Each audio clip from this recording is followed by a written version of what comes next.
basically, when I got the idea for Skulduggery Pleasant, and you know, his name popped into my head, his character popped into my head. I sat down and I wrote a conversation between him and somebody else. It was a nameless person. It was all about what it's like to be dead, what it's like to be a skeleton, what he misses about being alive. And actually, that conversation exists pretty much word for word in the book.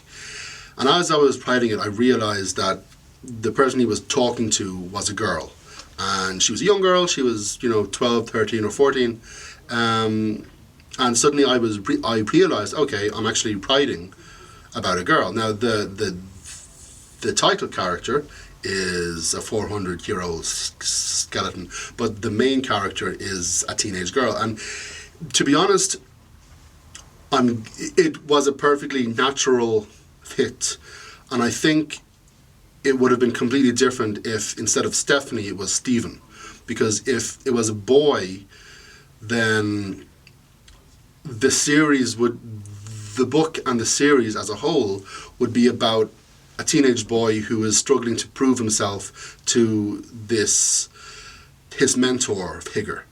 He is struggling to be a man. He has to prove himself in all of these different ways. There is an inherent sense of competition and rivalry immediately set up. Because it was a girl, there was no competition, there was no rivalry. The girl automatically assumed she was Skulduggery's equal. There was no sense of, I have to prove myself. You are not my mentor. You are not my teacher. You are not my uncle. You are not my father figure. You are not an authority figure in the slightest. You are a partner. And we are going to be friends.